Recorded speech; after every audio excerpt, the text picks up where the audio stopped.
2025-26 ISL সিজনের আমরা শেষ প্রান্তে দাঁড়িয়ে রয়েছি এবং আগামীকাল ডিসাইডার ডে সেই দিনকে ঠিক হয়ে যাবে বা পার্টিকুলার সেই সন্ধ্যেতেই ঠিক হয়ে যাবে যে কাদের হাতে আইএসএল 2025-26 চ্যাম্পিয়নশিপ উঠতে যাচ্ছে।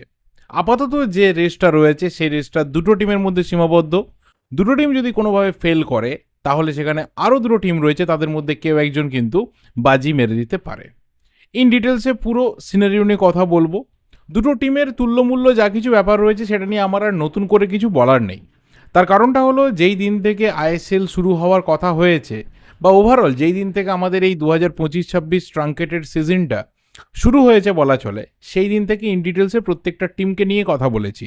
স্পেশালি কথা বলেছি মোহনবাগান এবং ইস্টবেঙ্গলকে নিয়ে। আজকের এই 20th মের যে ভিডিও, সেই ভিডিওতে এসে নতুন করে দুটো টিমের কোনো চুলচেরা বিশ্লেষণ, তাদেরকে নিয়ে কাটাছেঁড়া, তাদেরকে নিয়ে আশা বা তাদেরকে নিয়ে হতাশা আমার আর নতুন করে কিছু বলার নেই। বরং যেগুলো আজকের দিনে দাঁড়িয়ে আগামীকালের জন্য খুব গুরুত্বপূর্ণ ইনফরমেশন বা বিয়ন্ড দ্যাট ডে অফ 21 মে, সেইগুলো নিয়ে আমি আজকে কথা বলতে এসেছি। প্রথম যে বিষয়টা বলার রয়েছে সেটা হলো আগামীকালের ম্যাচ সন্ধ্যে 7:30, একসাথে 4টে ম্যাচ হবে। একটা ম্যাচ আছে জামশেদপুর সাথে ওড়িশা, সেটা হবে জামশেদপুরে। আরেকটা ম্যাচ আছে মুম্বাইয়ের সাথে পাঞ্জাবের, যেটা হবে কিন্তু দিল্লিতে। আর দুটো ম্যাচ হবে কলকাতাতে। একটা ম্যাচ অবশ্যই যুবভারতীতে, মোহনবাগান নামবে এসসি দিল্লি অর্থাৎ স্পোর্টিং ক্লাব দিল্লির এগেনস্টে, এবং আরেকদিকে ইস্টবেঙ্গল কিন্তু নামবে ইন্টারকাশির বিরুদ্ধে কিশোর ভারতী স্টেডিয়াম থেকে। এই 4টে ম্যাচ একই টাইমে হবে, 4টে ডিফারেন্ট ভেন্যুতে হবে। এবার এখানে শুরুতে অনেকে জানতে চাইবে যে কোন ম্যাচ কোথায় আমরা দেখতে পাবো। তাহলে বলে দিই যে টিভি সম্প্রচারের ক্ষেত্রে অর্থাৎ টেলিভিশন ব্রডকাস্টিংয়ের ক্ষেত্রে যা আপাতত আপডেট সেটা কিন্তু আমার কাছে নেই। ফ্যান কোড ম্যাক্সিমাম হয়তো দুটো টিমের দুটো ম্যাচ দেখাতে পারে। সেই ক্ষেত্রে খুব স্বাভাবিকভাবে অগ্রাধিকার পাবে মোহনবাগানের খেলা এবং ইস্টবেঙ্গলের খেলা। এই দুটো ম্যাচ যেহেতু একই এরিয়া থেকে রয়েছে, তো খুব বেশি ট্রাভেলিং তাদের করতে হবে না বা তাদের আলাদা করে নতুন সেট আপ বানাতে হবে না আমার যতদূর মনে হচ্ছে। আবার এমনও হতে পারে যে 4টে ম্যাচেরই কিন্তু ফিড আমরা ফ্যান কোডে পাবো, সেখান থেকে আমরা 4টে ম্যাচই দেখতে পাবো। তবে টিভি সম্প্রচারের ক্ষেত্রে ইন ডিটেলসে আমার কিছু জানা নেই, আই এম সরি।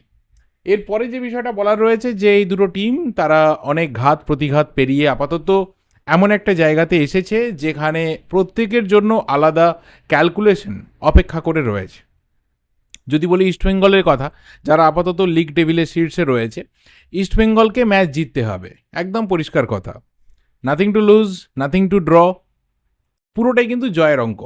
3 পয়েন্ট পেতে হবে, 1 গোল 2 গোল হোয়াট এভার, 3 পয়েন্ট পেতে হবে। কারণ ইস্টবেঙ্গল এমন একটা সুপিরিয়র গোল ডিফারেন্স নিয়ে রয়েছে, সেখানে কিন্তু 1 গোল বা 2 গোলের যে ব্যবধান সেটা ওয়েল এনাফ হবে ইস্টবেঙ্গলের হাতে টাইটেল তুলে দেওয়ার জন্য। মোহনবাগান তাদের জিততে তো হবেই, উল্টো দিকে তাকিয়ে থাকতে হবে যে ইস্টবেঙ্গল ইন্টারকাসির রেজাল্ট কী হচ্ছে। যদি ইস্টবেঙ্গল হেরে যায় বা ইস্টবেঙ্গল ড্র করে তাহলে মোহনবাগান জিতলে মোহনবাগান চ্যাম্পিয়ন।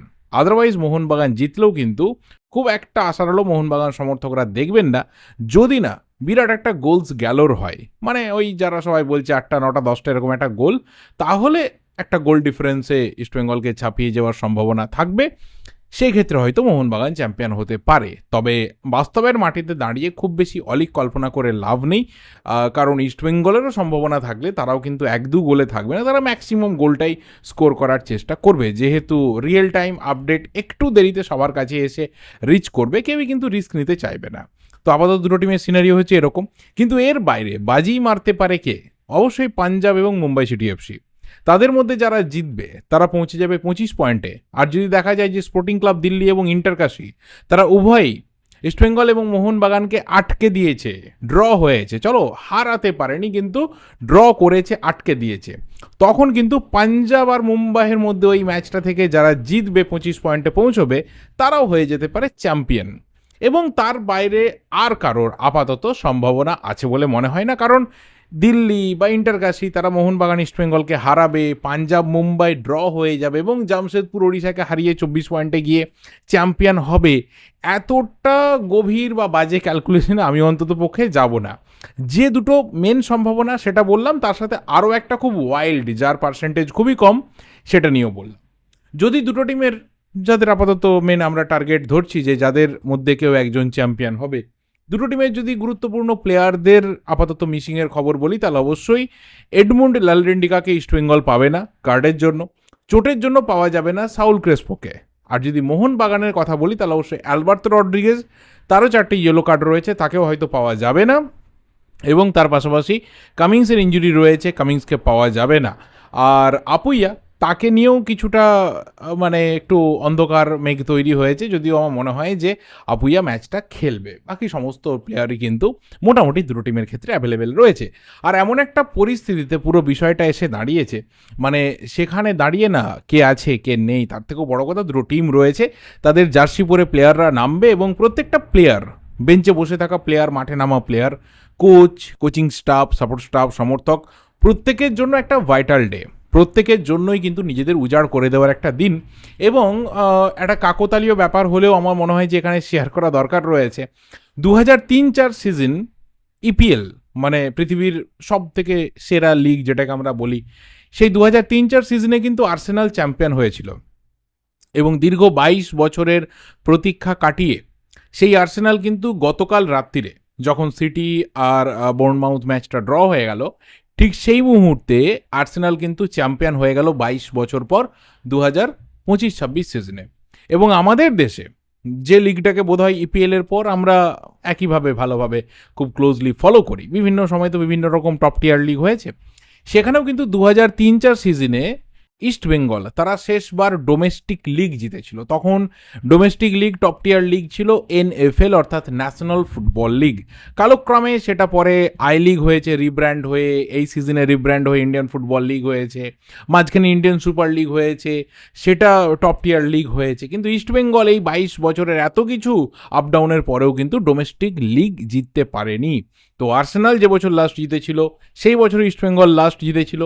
দেখা যাক, আর্সেনাল এবার আবারও ডোমেস্টিক লিগ জিতেছে, ইস্টবেঙ্গল কি পারবে? অপেক্ষা করতে হবে আর মাত্র 24 ঘন্টার থেকেও কম সময়। এর পরের যে বিষয়টা আমার বলার রয়েছে সেটা হচ্ছে যে বহু প্লেয়ার রয়েছে এই টিমে, তাদের কিন্তু মানে দুটো টিম, ইস্টবেঙ্গল মোহনবাগান, তাদের কিন্তু শেষ ম্যাচ হতে যাচ্ছে আগামীকালের ম্যাচটা। ইস্টবেঙ্গলের ক্ষেত্রে যদি বলি তাহলে অবশ্যই দেবজিৎ মজুমদার রয়েছে, লালচুং নুঙ্গা রয়েছে, সাউল ক্রেসপো রয়েছে, সৌভিক চক্রবর্তী রয়েছে, অ্যান্টন সৈবার রয়েছে।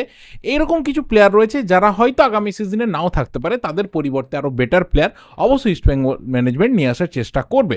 তবে হ্যাঁ, এটা অবশ্যই একটা ধারণার ভিত্তিতে বলা, এরা থাকতেও পারে, অন্য কোনো প্লেয়ারও বেরোতে পারে, আবার সেই প্লেয়ারের পরিবর্তে অন্য কেউ আসতে পারে, আবার এদের মধ্যে কেউ কেউ থেকে যেতে পারে। এটা আমার একটা গেসের জায়গা। মোহনবাগানের ক্ষেত্রে যে গেসগুলো আমি করেছি সেখানে অবশ্যই রয়েছে টম অলড্রেড, সেখানে রয়েছে সুভাশিস বোস, দীপক টাংরি, মনবীর সিং, দিমিত্রস পেত্রাতস, কামিংস বা রবসন, এই ধরনের প্লেয়ার যারা পুরোপুরি আন্ডার পারফর্মিং প্লেয়ার্স রয়েছে, যাদের পরিবর্তে আরও বেটার প্লেয়ার মোহনবাগান ডিজার্ভ করে, এই ধরনের প্লেয়ারদের পরিবর্তন হওয়ার সম্ভাবনা রয়েছে। এদের মধ্যে কেউ থাকতে পারে, অনেকেই বেরোতে পারে, কেউ বেরোতে পারে, অনেকে থাকতে পারে, আবার এর বাইরেও অনেকে বেরোতে পারে, থাকতে পারে, অনেক কিছু ঘটনা ঘটতে পারে। এরপরের যে বিষয়টা সেটা হচ্ছে যে আজকে আমি লিস্ট করে বসেছি, কারণ এত কিছু বলতে গেলে আমি খুব পাজলড হয়ে যাব। এরপরে যে টপিকটা রয়েছে সেটা হচ্ছে যে 21শে মে আমাদের লিগ কমপ্লিট হয়ে যাবে, সিজন শেষ হয়ে যাবে, আমরা যারা চ্যাম্পিয়ন হবে তাদেরকে নিয়ে আমরা উৎসব করব। যে টিমের সমর্থকরা চ্যাম্পিয়নশিপটাকে উপভোগ করবে তারা আরও বেশি উৎসব করবে। কিন্তু 22শে মে থেকে কিন্তু নতুন প্ল্যানিং স্টার্ট হয়ে যাবে, এটা মাথায় রাখা দরকার। সেই প্ল্যানিংয়ের মধ্যে অবশ্যই ফিউচার অফ আইএসএল সেটাও তৈরি হওয়া দরকার রয়েছে। কাদের হাতে কমার্শিয়াল রাইটস যাবে, কারা কন্ট্রোল করবে, কারা সমস্ত কিছু দেখভাল করবে, লং একটা রোড ম্যাপ রয়েছে, কাদের হাতে যাবে, এআইএফএফ এর হাতে কতটা থাকবে, ক্লাবের হাতে কতটা থাকবে, এই সব কিছু নিয়ে আলাপ আলোচনা সব কিছু জারি রয়েছে। এবং তার পাশাপাশি প্রত্যেকটা আইএসএল টিম, কেউ লসে রান করছে, কেউ বিভৎস অবস্থায় রয়েছে, কেউ প্রায় শাটডাউন সিচুয়েশনে রয়েছে, কেউ মানে দেউলিয়া হয়ে গেছে, তাদের পরবর্তী মানে ফিউচারে কি দাঁড়িয়ে রয়েছে সেসব নিয়ে আলোচনা হবে। এবং অবশ্যই যারা স্টেবল রয়েছে, যারা নিজেদের ইকোনমিক সিচুয়েশনটাকে স্টেবিলাইজড করে রাখতে পেরেছে, তারা পরবর্তী সময় কিভাবে টিম তৈরি করাবে সেইভাবেও মানে সেই বিষয়েও কিন্তু আমাদের 22শে মে থেকে আলোচনা শুরু হয়ে যাবে। আর আমি যে মুহূর্তে ভিডিও বানাচ্ছি সেখানে প্রচুর গরমকে ডজ করে আপাতত আকাশে মেঘ ডাকছে এবং বৃষ্টির একটা পরিবেশ তৈরি হয়েছে। প্রচণ্ড গরম, মানে অসহনীয় একটা গরম। সেখানে যদি একটু বৃষ্টি আসে সেটা খুবই ভালো একটা দিক এবং সেটা আমরা সবাই চাই।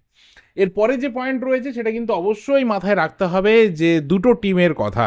এক, আইএসএল থেকে রেলিগেট হয়েছে মোহামেডান স্পোর্টিং, জাস্ট দুটো সিজনই এসেছিল, দুটো সিজন পরে তাদেরকে রেলিগেট হয়ে যেতে হচ্ছে। এটা হয়তো ওদের মানে কপালে ছিল, এটা হতেই হতো, কারণ যা টিম তৈরি হয়েছে, যা ডামাডোল সিচুয়েশন ছিল, সেখানে রেলিগেশনটা আমাদের আগে থেকেই তৈরি হয়েছিল যে রেলিগেশনটা হচ্ছে মোহামেডান স্পোর্টিং। আর অনেক দিন পর আমরা আবারও দেখব যে একই শহর থেকে বা একই স্টেট থেকে দুটো টিম তারা কিন্তু রেলিগেট হচ্ছে, তারা চ্যাম্পিয়ন হচ্ছে। অনেকদিন দেখা যায়নি বিষয়টা। তো মোহামেডান স্পোর্টিং রেলিগেট হয়ে যাচ্ছে, মোহামেডান স্পোর্টিং আগামী সিজনে ইন্ডিয়ান ফুটবল লিগে চলে যাচ্ছে, এবং ইন্ডিয়ান ফুটবল লিগ থেকে সেই একই রাজ্য থেকে বা সেই শহরের পড়শি একটা ছোট শহর থেকে একটি ক্লাব তারা উঠে আসছে আইএসএলে, ডায়মন্ড হারবার এফসি। আমি কোনো পলিটিক্যাল কনফ্লিক্টে যেতে চাই না, যদি কোনোদিনও পলিটিক্যাল চ্যানেল খুলি, সেখানে যদি পলিটিক্যাল ব্যাপারে কথা বলি, তাহলে অবশ্যই সেখানে আমি আমার মত প্রকাশ করব। কিন্তু যেহেতু এটা ফুটবল চ্যানেল, এখানে যে যে পলিটিক্যাল দলেরই সমর্থক হোক না কেন, তারা ফুটবলটাকে উপভোগ করতে আসেন, ফুটবলটাকে ভালোবেসে আমার এই চ্যানেলটাকে ক্লিক করেন, তাদের জন্য এই ভিডিও। তো আমি কোনো পলিটিক্যাল কনফ্লিক্টে যেতে চাই না। সে আপনি বামপন্থী হতে পারেন, ডানপন্থী হতে পারেন, বাট এবার প্রমোটেড হয়ে কিন্তু আসছে ডায়মন্ড হারবার এফসি, তারা আইএসএল খেলবে। কি হবে ফিউচার না হবে সেটা নিয়ে পরে কথা বলা যাবে যখন ক্ল্যারিটি আসবে, কিন্তু আপাতত তারা ইন্ডিয়ান ফুটবল লিগ চ্যাম্পিয়ন হয়েছে। পুরো টিমটাকে কংগ্রেচুলেশনস। কিবু ভিকুনা তিনি একটা ম্যাজিক করে দেখিয়ে দিলেন, পরপর সিরিয়ালি, মানে অলমোস্ট ধরা চলে যে একটা মোটামুটি রাউন্ড অফ সিজনের মধ্যে তিনি আই লিগ 3 জিতেছেন, আই লিগ 2 জিতেছেন, ইন্ডিয়ান ফুটবল লিগ জিতলেন এবং টিমটাকে আইএসএলে নিয়ে এলেন।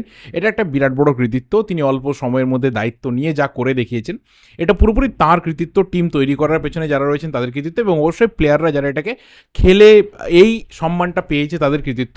সেটাকে কখনো যে পলিটিক্যাল একটা আলাদা জায়গা রয়েছে, একটা খারাপ দিক রয়েছে, সেটার সাথে তো আমি ম্যাচ করতে পারবো না। খারাপ ইন দ্য সেন্স বললাম, সবাই জানে পুরো বিষয়টা, আমি ঢুকতে চাইছি না। আমি আবারও বলছি, মানে বেশি বললে আমি ঢুকে পড়বো, সরি টু সে। তো ডায়মন্ড হারবার এফসি তারা আসছে, তারা প্রমোটেড হচ্ছে। কি হবে ভবিষ্যৎ, সেটা ভবিষ্যতে বোঝা যাবে। আর এর থেকে বেশি আর কিছু বলার নেই। আমার মনে হয় যে যা কিছু আমার ইনফরমেশন শেয়ার করার ছিল আমি পুরোটাই শেয়ার করলাম, এবং আমার এইটুকু বলার থাকবে যে প্রত্যেকে যারা ম্যাচ দেখতে যাবে মাঠে, যারা বাড়িতে বসে দেখবে, ক্লাবে বসে দেখবে, যেখানেই দেখুক, প্রত্যেকে ম্যাচকে উপভোগ করো। যেই জিতুক, যেই চ্যাম্পিয়ন না হোক, যেই চ্যাম্পিয়ন হোক, প্রত্যেকে চ্যাম্পিয়নশিপটাকে উৎসবের মতো করে উপভোগ করো। ইস্টবেঙ্গলের জন্য একটা দীর্ঘ প্রতীক্ষা, মোহনবাগানের জন্য একটা রেকর্ডের সম্মুখীন হওয়া। তো দেখা যাক কাদের জন্য ফুটবল দেবতা সব থেকে বেশি সহায় হন, কাদের ভাগ্যে কালকে চ্যাম্পিয়নশিপের শিকে ছিঁড়তে চলেছে, সেটাই হবে কালকের আসল দেখার বিষয়। এবং তারপর ম্যাচ শেষ হয়ে যাওয়ার পর প্রত্যেকটা ম্যাচকে নিয়ে, স্পেশালি চ্যাম্পিয়নশিপকে নিয়ে আমার রিভিউ তো ডেফিনেটলি দেবে, এবং তারপর গোটা সিজন জুড়ে আমরা কী কী পেলাম, কী কী পেলাম না, কতটুকু পাওয়ার আশা ছিল, কতটুকু না পেলাম, সব কিছু নিয়ে ডেফিনেটলি ভিডিও আসবে। আজকের ভিডিওটা আমি এখানেই শেষ করছি, এর থেকে আর বেশি কিছু বলার নেই। ভিডিওটা ভালো লাগলে লাইক করো, শেয়ার করো। দেখা হবে পরের ভিডিওতে। টিল দেন, যদি চ্যানেলটা নতুন হয় অবশ্যই চ্যানেলটা সাবস্ক্রাইব করে বেল নোটিফিকেশন আইকনটা ক্লিক করে দিও। Thank you and good by.